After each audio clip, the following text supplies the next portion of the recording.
Aiden returned to Maplewood for a funeral, but unearthed far more than grief. He's married now, to April, bright and loyal, the woman who stood by him through every storm. But Helena, his first love, his unfinished chapter, still lingers like a song he never stopped humming. In quiet kitchens and smoky bookstores, old feelings flare. Temptation grows in the silence between shared glances and whispered memories. April senses the distance, unaware of the fire, both literal and emotional, that's been lit. Now caught between loyalty and longing, Aiden must face a truth he's avoided for years. You can't be in love with two women forever.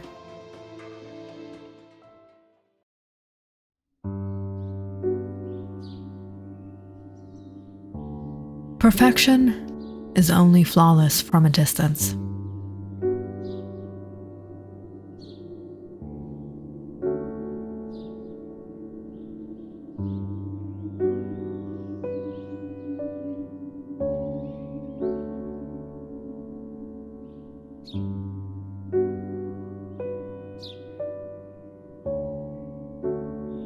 Up close, every heart has cracks. Everything breaks, even love.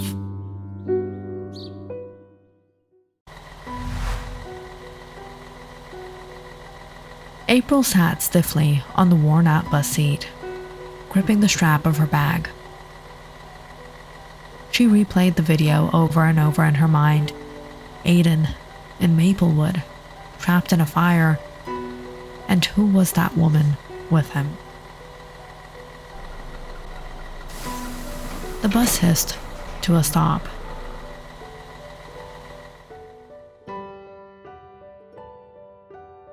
April made her way to Aiden's father's house. Diane answered the door in her usual cold fashion. "Hi, you must be Diane. I'm April, Aiden's wife." "He's not here," Diane said, barely hiding a smirk. "I'm sure you'll find him where he's been since he's arrived, at Helena's." Wait. Who? Who's Helena? Oh, so he's kept it secret. Typical. Childhood love. Who else? History does tend to repeat itself, doesn't it? He's probably very comfortable. April stiffened. "Oh, that Helena. I thought you meant someone else. Aiden doesn't hide anything from me. He's not like that. And he doesn't need to, for your information." "Oh, honey, sometimes it's better to face reality than to be in delusion. Word of advice, he left his mother, his family, his home. He's a runner. And cheaters always run towards comfort. You must be misunderstanding something. But whatever it is, it's between Aiden and I. Better to leave it at that." "Of course. Who am I?" "Thanks anyways. And my deep condolences for Mr. Keller." April turned without another word, wounded but determined. Her heart burned with doubt, but her feet didn't stop. She didn't know Helena. Aiden never told her about a Helena. Why? Why did he need to hide it from her? It didn't take a lot to find out who Helena was. It was a small town,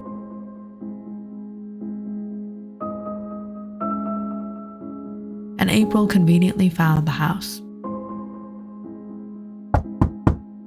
knocked once. The door opened. Aiden stood there, shirt wrinkled, hair tousled, wide-eyed. April? Surprised? So was I when the internet showed me you were trapped in a fire, but who was that? Helena appeared behind Aiden, composed and elegant. You must be April. I've heard so much. Eventually. And you must be Helena, or so I heard. Went down to Diane's. She told me you were here past few days. Yeah, the hotel didn't have a vacancy and Helena insisted. Are we gonna talk out here? Or shall we head in? Aiden stepped back as the two women headed inside. This wasn't good.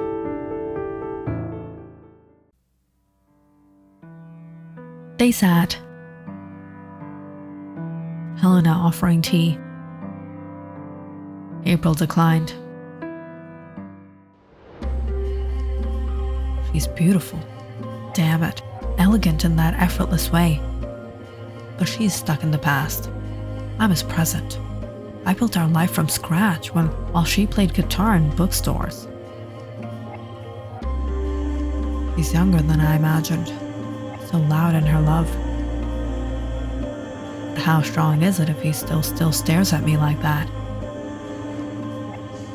I'm not trying to win him. I never really lost him either. They smiled politely, but war had already began.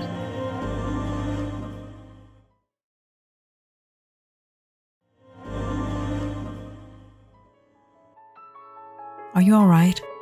After the fire, did you get hurt? Aiden gave an awkward half smile. Just a minor burn on my hand. Nothing serious. You should have told me. I was worried sick you weren't answering your phone. I must have left it here and then it died. Everything has been a blur. He's been busy. Between the fire, the adrenaline, and me fussing over him like a nurse, I doubt he remembered anything else. I bandaged his hand myself.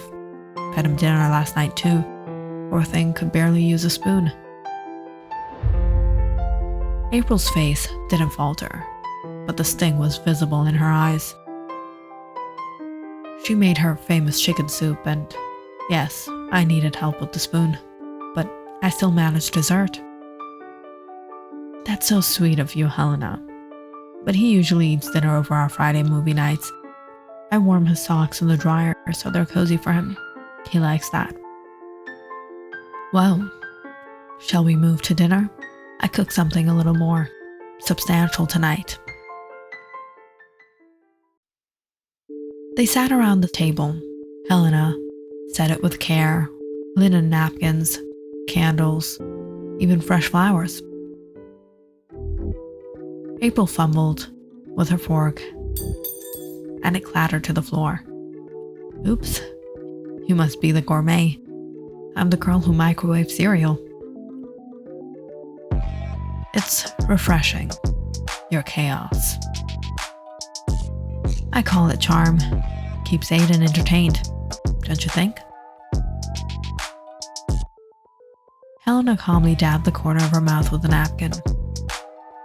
Well, when you've known someone since you were 13, entertainment becomes familiarity. There's comfort in that. Sure, and there's excitement in building something, like careers, homes, marriages. These smashed potatoes are phenomenal, Helena. Really. Neither woman blinked at him. It's amazing how far Aiden's come. Back then he was all messy hair and late-night guitars. Now he's all button-downs and corporate suits, focused on life and success. I made him quit that hippie life. So, how long will you two be in town? That depends on a lot of things. Well, Aiden's been helping out at the store. He's found his rhythm here. I thought this was a quick trip. It just stretched. Helena stood, collecting plates. We're thinking of getting a hotel. Give you your space. Oh, don't be silly. You're not in the way. Besides, Aiden's hand is still healing. He shouldn't be moving too much. I think I know how to take care of my husband. Of course. Aiden looked between them, trapped in the prettiest war zone imaginable. After dinner, April gently took Aiden's hand as they stepped into the hallway. So, are we staying here forever, or do we get a hotel with actual privacy? She winked. Because I really missed being with you. That sounds like a really good idea. Oh, Aiden, I just remembered. The handyman's coming early tomorrow to fix the back gate. You said you'd help him, remember? From the corner of the hallway, Helena's voice floated in. April raised a brow, but said nothing. Right. Yeah, I did say that. Helena smiled sweetly at April. He's been very helpful. Of course. That's one of the many reasons I married him. With that, she took Aiden and walked past Helena, entering the guest room with silent triumph. She thinks he's still hers, but he's mine now. His toothbrush sits in our bathroom.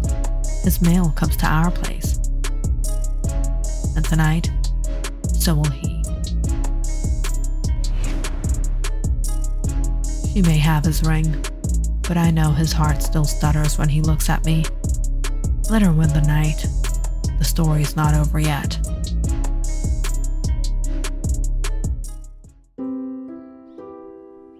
The early morning light poured in through the window, brushing across April's face as she slept soundly. April was never an early riser. Always groggy, always 5 more minutes, always unintentionally taking up all the space. But a flicker of guilt rose in his chest. Helena. She must have felt like the third wheel last night. April didn't mean harm. She was just unapologetically herself. But maybe that was the problem. April filled every room without trying, while Helena lingered in the corners, quietly giving. Aiden quietly slipped out of bed, careful not to wake her.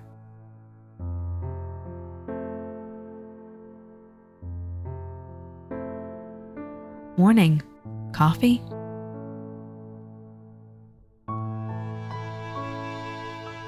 He noticed the faint puffiness around her eyes. Did she cry herself to sleep? The thought unsettled him. Helena, you didn't have to do all this. It's nothing. Just wanted to do something nice. You're always doing something nice. Always putting others before yourself. You don't get enough credit. Helena was quiet. April's spontaneous. She rushes into things. You plan. You think. You care deeply, even when no one notices. That's rare. Helena didn't say a thing. I remember you used to write my essays for me in high school. Not because I asked, but because you knew I'd fail otherwise. She let out a small laugh. You remember that? I remember everything. He reached for her, but she suddenly went still. Aiden. He turned, April stood in the doorway, hair a mess, shirt too big, eyes too quiet. "Sorry," she said, forcing a small smile. "Didn't mean to interrupt. I'll be ready in a minute. Worst headache. Slept in too long again." She walked back to the room before either could respond. Aiden stood frozen. Two women. One filled the silence, one owned the chaos, and he was drowning somewhere between them. If only hearts worked like stories, where love didn't have to choose sides. April returned a while later, dressed in a soft yellow sundress that fluttered as she walked.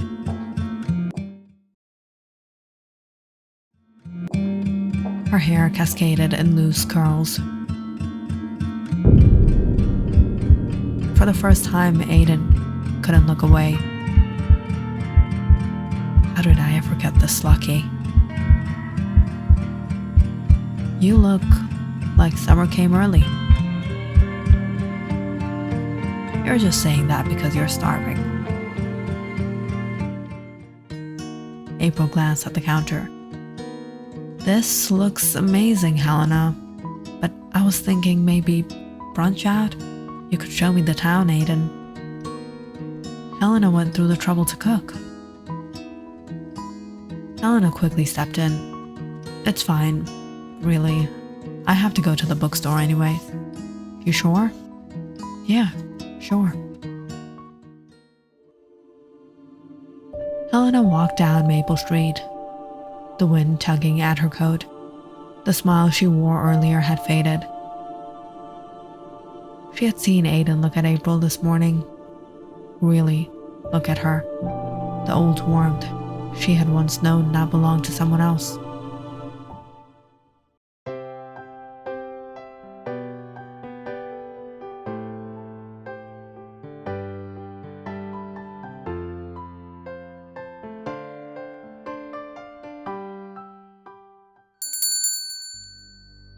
At the bookstore, Isaac arrived mid-shift. "You're torturing yourself. He left once, he'll leave again. You think this ends in a fairy tale?" "You don't understand." "I don't understand? I watched you wait 10 years, Helena. And now he's back. He's moved on with his life, got married, sleeping under your roof with another woman. He doesn't love you, but you are obsessed." "It's love, and it was mine first. You're gonna break all over again." "Maybe, but I'd rather break for him than feel nothing for anyone else." Aiden and April returned to Helena's house just before dusk. Helena hadn't arrived home yet. "We should head back to the city tomorrow. It's been almost 4 days since you came, and the weekend's it for me. Work deadlines, real life. Yeah, we should get back." But the words felt foreign in his mouth. Why didn't it feel right? Why did the idea of leaving feel like walking away from something he hadn't finished?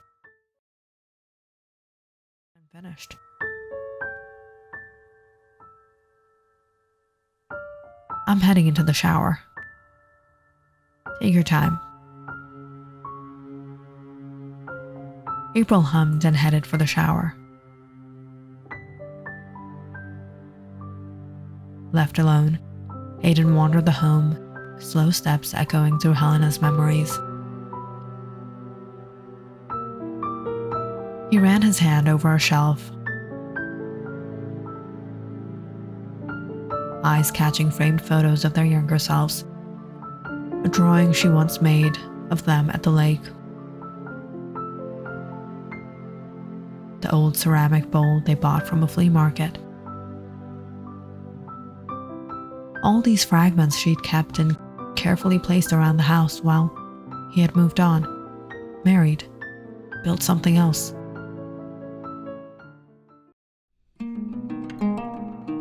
Helena came home from the bookstore.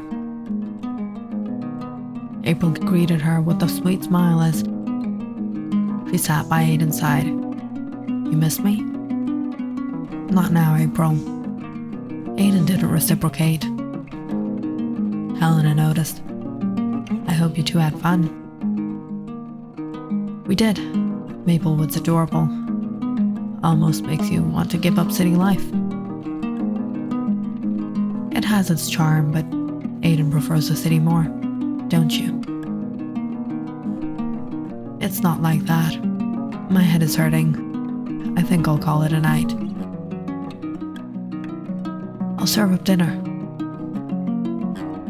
"I'll help you out." That night, after a quiet dinner, Aiden went straight to bed, but both were awake in their thoughts. When an hour went by, April couldn't take it anymore. "You were quiet tonight." "Just tired. Think I'll take a walk, clear my head." Why is he avoiding me?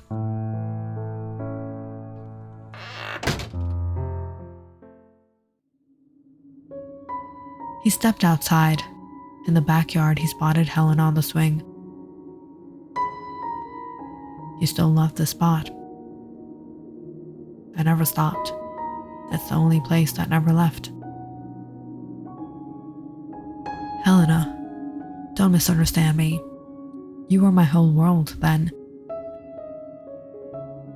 And now? Now, I don't know.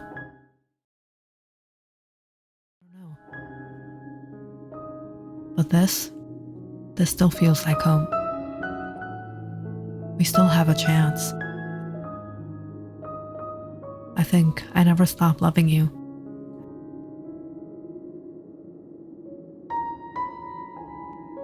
And maybe I'm done pretending otherwise.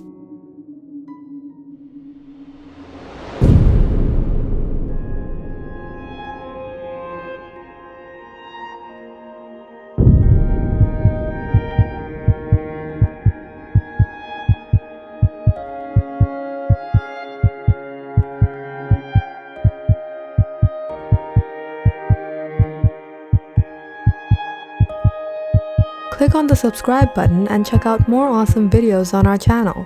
And don't forget to press the bell icon because you know it's interesting.